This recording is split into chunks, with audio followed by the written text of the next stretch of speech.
Hi guys, நம்மளோட சேனலில் இன்றைக்கி என்ன பார்க்க போகிறோன்னா ஆஃப்ரிக்கன் க்ரீன் கர்னல் எப்படி நம்ம கூட ஃப்ரெண்ட்லி அட்டாச் ஆக போகிறாங்க, எப்படி மெயின்டைன் பண்ணணும்னு தான் பார்க்க போகிறோம். அதுக்கு முன்னாடி சப்ஸ்கிரைப் பண்ணாமல் பார்க்குறவங்க சப்ஸ்கிரைப் பண்ணுங்கள். வாங்க வீடியோக்குள்ளே போகலாம். இவங்க தான் நம்மளுடைய ஜாரா, அதாவது ஆஃப்ரிக்கன் க்ரீன் கர்னல்னு சொல்லுவாங்க. நீங்கள் ரொம்பவே சிக்கலேருந்து வாங்கி வளர்த்திங்கன்னா ரொம்பவே ஈஸியாக பழகிடுவாங்க, உங்கள் கூட ஃப்ரெண்ட்லியாக அட்டாச் ஆகிடுவாங்க. இந்த மாதிரி ஸ்டேஜில் வாங்கினீங்கன்னா கொஞ்சம் டைம் எடுக்கும்.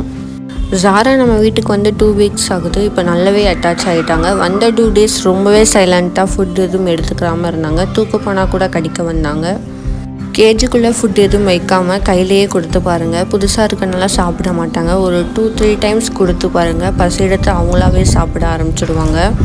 எந்த ஒரு பேர்ட்ஸாக இருக்கட்டும், அனிமல்ஸாக இருக்கட்டும், நம்மக்கிட்ட அட்டாச் ஆகணும்னா நம்ம மேலே ஒரு ட்ரஸ்ட் வரணும். ஓகே, இவங்க எதுவும் பண்ண மாட்டாங்கன்னு சொல்லிட்டு ட்ரஸ்ட் வந்தால் தான் நம்மக்கிட்ட அட்டாச் ஆவாங்க. நீங்கள் ரொம்ப பிடிச்சி இழுக்கிறதோ இல்லை தூக்குறதோ அப்படி பண்ணிங்கன்னா சுத்தமாக அவங்கக்கிட்ட ஜல்லே ஆக மாட்டாங்க.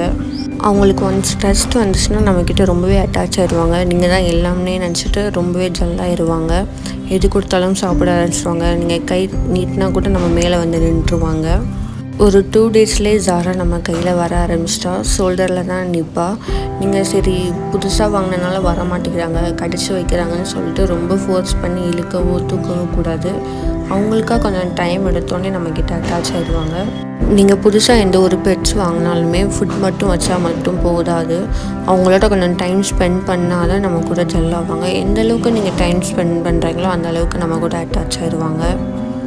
ஜாரா வந்த 2 days கேஜை விட்டு வெளியவே வர மாட்டா. இப்போ கேஜுக்குள்ளே போட்டாலுமே எப்படா திறப்பாங்க, எப்படா வெளியே வரலான்னு தான் பார்ப்பாங்க.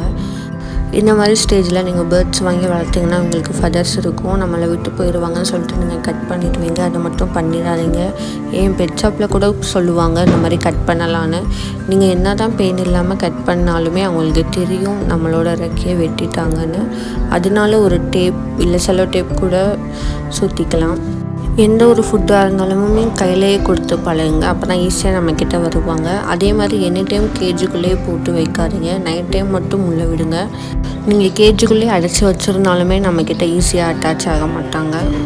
இவங்க தான் நம்மளுடைய cocktails baby Dora and Bujji. ஜாரா நம்ம வீட்டுக்கு ஃபஸ்ட் டே வந்துட்டா. 1 weeks கழித்து தான் நம்ம டோராவும் புஜ்ஜியும் நம்ம வீட்டுக்கு வந்தாங்க.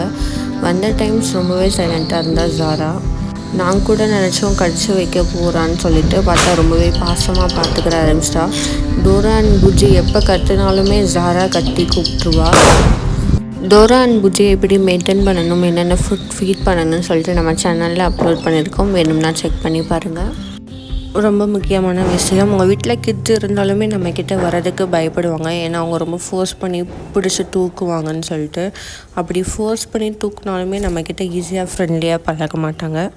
இந்த டிப்ஸ்லாம் உங்களுக்கு பிடிச்சிருக்கும்னு நினைக்கிறேன். நெக்ஸ்ட்டு என்னென்ன டிப்ஸ் போடலான்னு சொல்லிட்டு கமெண்ட் பண்ணுங்கள். அப்படியே மறக்காமல் பெட்ஸ் பிரின்சஸாக லைக் அண்ட் சப்ஸ்கிரைப் பண்ணிட்டு போங்க.